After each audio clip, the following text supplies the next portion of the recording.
He's young and made mistakes, Dad justified, withdrawing my savings. 7 years later, my property manager texted, "Ms. Rodriguez, your parents are at the rental office begging for an extension." I surveyed my real estate empire and said, "Tell them to follow standard procedure. Fill out the hardship application like everyone else. No special treatment." I set down my phone and looked out from my office window at the Phoenix skyline, where I owned 12 buildings and counting. 7 years ago, I'd been homeless for 3 months because of their choices. Now they were about to learn what housing insecurity really meant. 7 years. 7 years since I'd walked into our living room with the pre-approval letter that would change my life, only to find my parents huddled over bank statements with expressions that told me everything. I was 26, working as a nurse, and I'd saved for 5 years straight. Every overtime shift, every holiday worked, every dollar squeezed went into my house fund. $60,000 for a down payment on a modest home in a decent neighborhood. Not fancy, but mine. "We need to talk," Mom had said, not meeting my eyes. "About what?" I'd asked, though the withdrawal slips on the table were answer enough. "It's Carlos," Dad said, as if that explained everything. And it did. My younger brother, the golden boy who could do no wrong, even when he did everything wrong. "What now?" "DUI," Mom said quietly. "His third." Third. The word hung in the air like a noose. Third meant mandatory jail time. Third meant felony charges. Third meant expensive lawyers. "When?" "Last month. He hit a parked car. No one was hurt, thank God, but he was drunk. Again. After you bailed him out. Again. After you promised he'd learned his lesson. Again. He's young and made mistakes," Dad justified. The same excuse they'd used when Carlos got expelled for dealing weed, when he crashed his first car, when he stole from my wallet and they told me to let it go. "He's 24. When does he stop being young? When does he face consequences?" "This is the consequence," Mom said. "He needs a good lawyer or he'll go to prison. Maybe prison is what he needs." "How can you say that?" Dad's face went red. "He's your brother. And I'm your daughter. The one who's never been arrested, never driven drunk, never asked you for a dime since I turned 18. Which is why we know you'll understand," Mom said, sliding a paper across the table. "We had to use your savings." The room tilted. "What do you mean, use my savings?" "The account was joint. From when you were a minor. We never changed it. That's my house money. Every penny earned through double shifts and missed holidays. The lawyer needs $50,000 as a retainer," Dad said firmly. "Carlos could go to prison for 5 years without proper representation. Then he goes to prison. He drove drunk 3 times. Everyone makes mistakes. Not everyone makes the same mistake 3 times. And not everyone has their sister's future stolen to avoid consequences." "We'll pay you back," Mom promised weakly. "With what?" "You're both retired. Living on Social Security. Carlos will get a job after this is settled. He'll help." I laughed, harsh and bitter. "Carlos hasn't held a job for more than 2 months in his life. You really believe he'll suddenly become responsible because you threw my money at his problems?" "We already transferred the money," Dad said with finality. "The lawyer is retained. It's done. Then we're done too." I walked out that night with whatever I could fit in my car. They called, texted, left voicemails about family loyalty and understanding. I didn't respond. I was too busy figuring out how to survive without the safety net I'd spent 5 years building. The first month was the hardest. My apartment lease was ending, and I'd given notice thinking I'd be moving into my own home.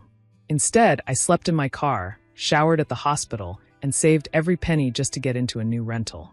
But fury is a powerful motivator. And humiliation? That's rocket fuel. I started taking every shift available. Not for a house, that dream was dead, but for something bigger. I studied for my real estate license during breaks, passed on the first try, and started working weekends showing houses I couldn't afford to people living my stolen dream. Within a year, I'd saved enough for a different kind of down payment, on a duplex in a rough neighborhood. I lived in one unit, rented the other, and used the income to leverage another property. Then another. I learned to see what others missed, potential in broken places. Maybe because I understood what it felt like to be broken and rebuild. By year 3, I owned 6 properties. By year 5, I'd quit nursing to manage my real estate portfolio full-time. Carlos, meanwhile, had gotten his expensive lawyer and a plea deal. 2 years probation, no jail time. Within 6 months, he was arrested again. DUI number 4. My parents mortgaged their house to pay for lawyer number 2. He's getting help, Mom told people. He just needs support. But support costs money, and they'd run out. The mortgage payments fell behind. The notices started. And now, 7 years after they'd emptied my savings, they were sitting in one of my rental offices, begging for mercy from the daughter they'd robbed. I made them wait an hour before heading over. My property manager, James, met me in the parking lot. They're pretty desperate, he said. 3 months behind, eviction notice posted. They said you're their daughter? They said a lot of things. What's the total owed? $4,800 plus late fees. Nearly $6,000 total. $6,000. 1/10 of what they'd stolen from me. The irony was almost poetic. Inside, they looked smaller than I remembered. Older. Defeated. Mom clutched Dad's hand like it was the only thing keeping her upright. Sophia, Mom started, tears already forming. Ms. Rodriguez, I corrected. This is a business meeting. Please, Mija. We're desperate. I know. James showed me your application.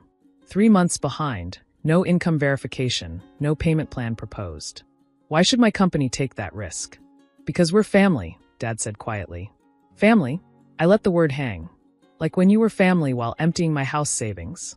That was different. You're right. That was $60,000. This is 6. Much smaller betrayal. We were trying to save Carlos, Mom pleaded. How'd that work out? Is he saved? They couldn't answer. We all knew Carlos was in state prison, serving 5 to 7 for DUI number 5, the one where he'd finally hurt someone. A pregnant woman who'd thankfully survived but lost her baby. We made mistakes, Dad admitted. No, you made choices. You chose to enable Carlos instead of letting him face consequences. You chose his comfort over my future.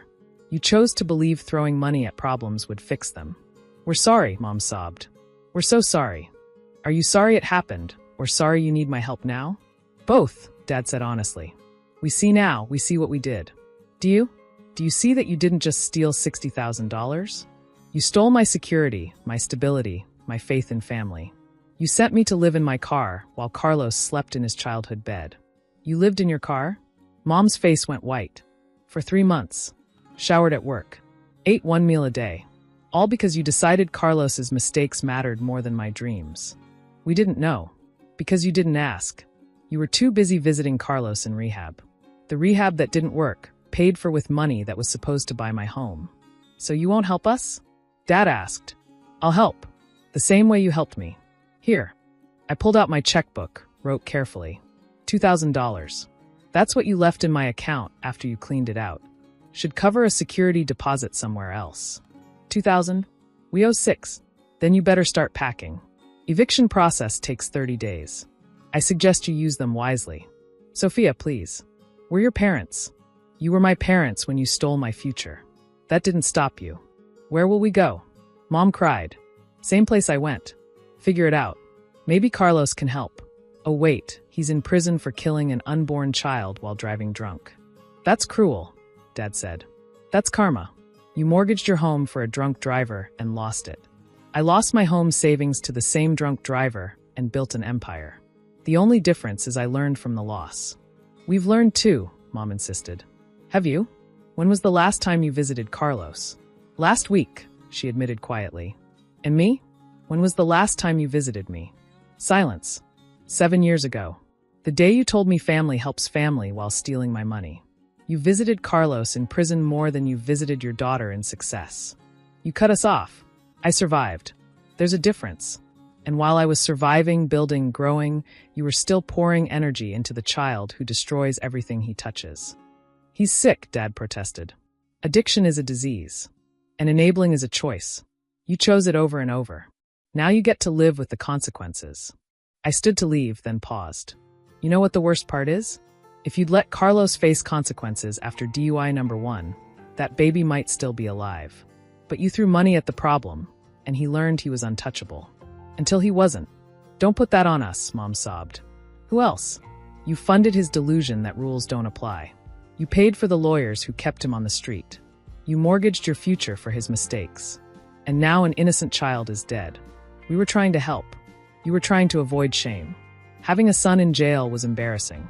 Having a daughter sleeping in her car was invisible. Easy choice, right? I left the check on the table. $2,000. Same as you left me. Find a cheap apartment, get jobs, rebuild. Show me you've actually learned something. And then you'll forgive us? I forgave you years ago. For me, not for you. But forgiveness doesn't mean forgetting. And it definitely doesn't mean giving you another chance to choose Carlos over responsibility. We're old, Dad said desperately. We can't start over. I was young. I had to start over because of you. Age is just another excuse. Outside, James was waiting. So, are we proceeding with eviction? Yes, but flag their application.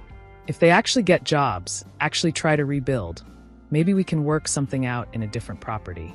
Cheaper, month to month. No special treatment. That's generous, considering. That's business. Even bad tenants can learn to be good ones. Sometimes. And your parents are about to learn what I learned at 26, that losing everything is sometimes the only way to find out who you really are. That night, I walked through my own home. Not the modest 3-bedroom I'd dreamed of at 26, but a 5,000 square foot custom build with views of the mountains. Every room represented a property in my portfolio. Every luxury a reminder of what rock bottom had taught me. My phone buzzed. Carlos, from a prison number I should have blocked years ago. Heard you're kicking out Mom and Dad. Cold, even for you. I typed back. Heard you killed a baby. Horrific, even for you. It was an accident. It was inevitable. Every DUI was a bullet in the chamber. Mom and Dad kept reloading your gun with lawyer money. You finally hit someone. They were trying to help. They were enabling a killer. And now they're homeless because of it. Congratulations. You finally destroyed everything. Fuck you. No, Carlos. Fuck the parents who chose your addiction over my ambition. Fuck the lawyers who kept you on the street. And fuck you for never, not once, choosing to get better. I blocked the number and poured a glass of wine. 7 years ago, they'd stolen my house fund to keep him out of jail. Now they were losing their house while he rotted in jail anyway. Poetic justice? Maybe. Preventable tragedy? Definitely. They'd spent $60,000 trying to save Carlos from consequences. All they'd saved him from was the chance to get better before he killed someone. And me? They'd saved me from a modest 3-bedroom and a normal life. Forced me to dream bigger, build larger, trust no one. My real estate empire was built on the ashes of their betrayal. Every property a reminder that the best foundation isn't family loyalty. It's self-reliance poured over righteous fury. They'd face eviction in 30 days. Carlos faced 25 to life. And I faced another beautiful morning in the house no one could ever take from me. Because when family steals your down payment, you don't just buy a house. You buy the whole damn neighborhood. And then you evict them from it. Thanks for watching. See you again in the next video. Stay stunned. My ex-husband's family all testified that I was unstable and contributed nothing. The judge was impressed, until I revealed I was the anonymous investor who'd been funding all their businesses. Watching them panic was better than any alimony. The courtroom was packed with my ex-husband's family, all dressed in their finest, ready to destroy me. They sat there like vultures, each one prepared with their rehearsed testimony about what a terrible wife I'd been, how I'd contributed nothing to our marriage, how I was mentally unstable and deserved nothing in the divorce. Mrs. Chin was essentially a kept woman, my sister-in-law Melissa testified, her voice dripping with false concern. She never worked during the marriage. Robert supported everything while she spent her days shopping and getting spa treatments. I sat quietly, taking notes, letting them dig their own graves. My brother-in-law James was next. She's unstable, Your Honor. Paranoid. Always talking about investments and portfolios that didn't exist. Classic delusional behavior. Robert deserves better. Then came my mother-in-law, Helen, the matriarch who'd orchestrated this whole character assassination. In 12 years of marriage, I never saw Monica contribute a single penny. She lived off my son's generosity while giving nothing in return. She doesn't deserve alimony. She deserves nothing. My ex-husband Robert sat beside his lawyer, nodding along with each testimony, occasionally wiping away what I'm sure he thought were convincing fake tears. The same man who'd been sleeping with his secretary for 2 years was now playing the victim of a parasitic wife. Judge Martinez looked concerned. The testimonies were damning, painting me as a gold digger who'd contributed nothing to our marriage except spending Robert's money. Even my own lawyer, David, looked worried. Your Honor, Robert's attorney summarized, we have testimony from multiple family members confirming that Mrs. Chun was financially dependent throughout the marriage, contributed nothing to the household, and exhibited unstable behavior. We request the court deny alimony and award Mr. Chun full control of all marital assets. Mrs. Chun, Judge Martinez addressed me. Do you have any response to these testimonies? I stood up slowly, pulling out a thick folder from my briefcase. Your Honor, I'd like to submit evidence regarding the financial dynamics of not just my marriage, but of the Chun family businesses. Robert's lawyer objected immediately.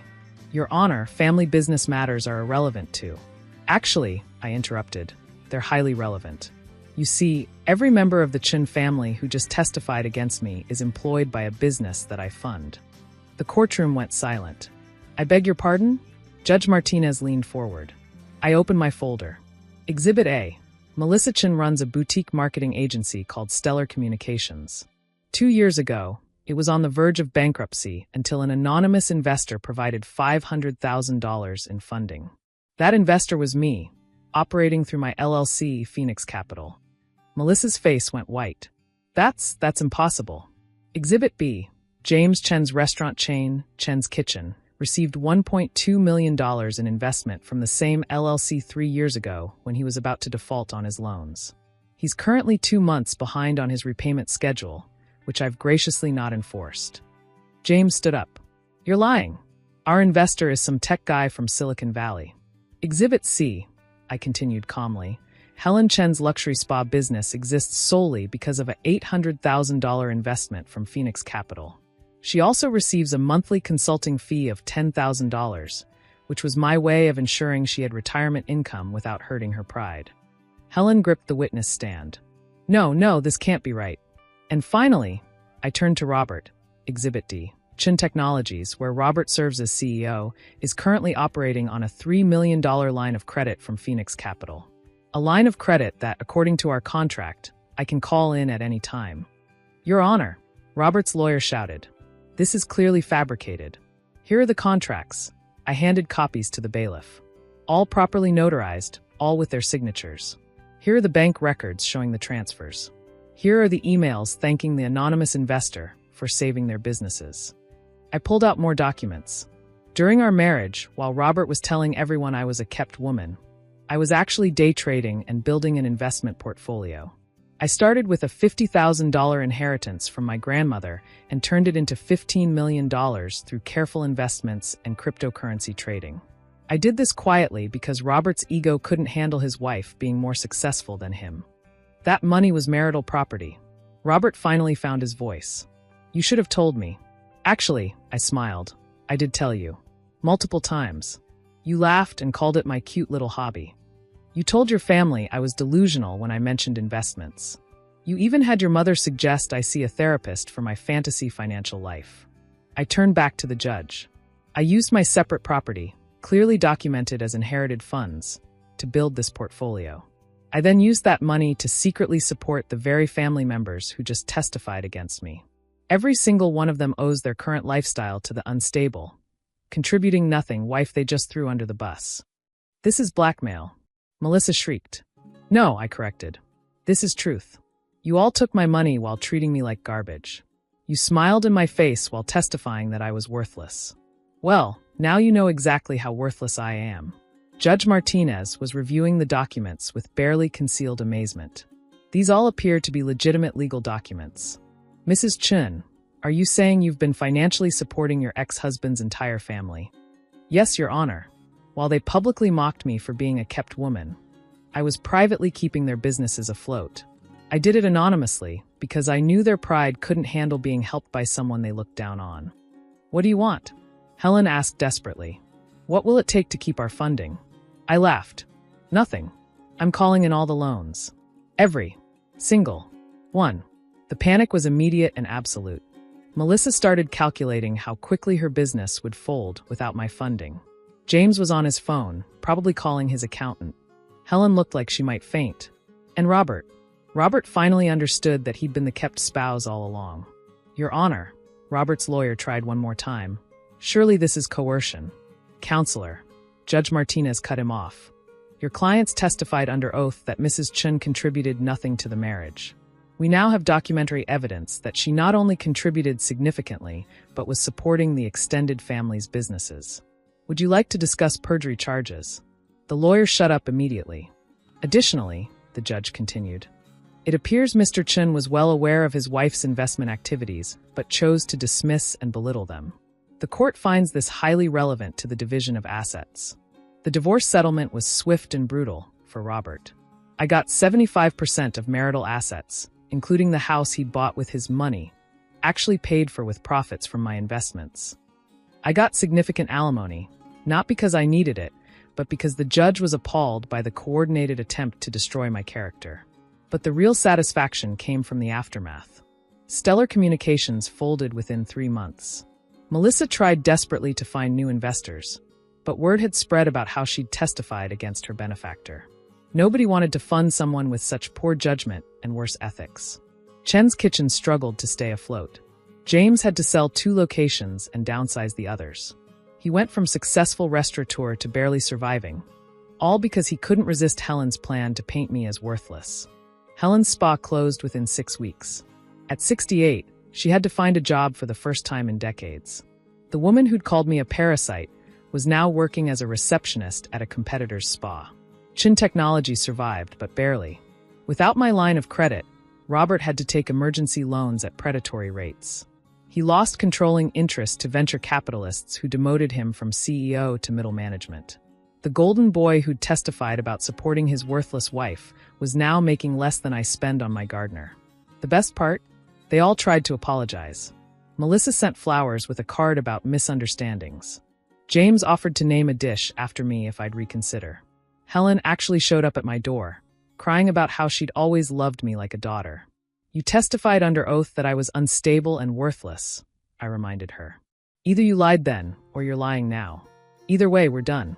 Robert tried to reconcile, claiming he'd been confused and manipulated by his family.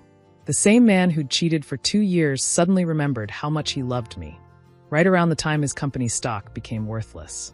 Monica, we could rebuild together, he pleaded. You know, I never meant those things I said in court. You're right, I agreed. You didn't mean them. You just said them anyway to try to leave me with nothing.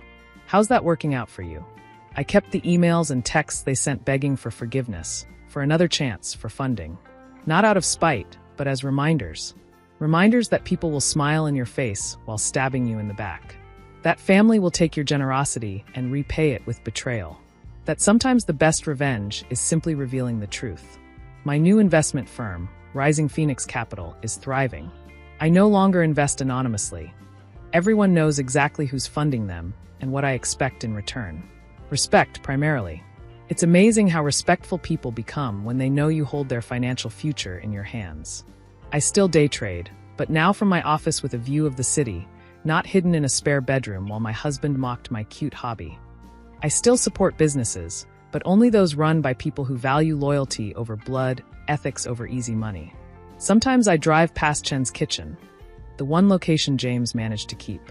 There's a help wanted sign in the window that's been there for months. Good help is hard to find when you have a reputation for betraying those who help you. The Chun family learned too late that there are different kinds of contributions to a marriage, different kinds of worth. They measured everything in visibility and traditional roles, never realizing that the quiet woman they dismissed was the foundation holding up their entire house of cards. They testified that I contributed nothing. In the end, they were right. I contributed nothing to their futures. I took my contributions with me when I left, and their world collapsed without them.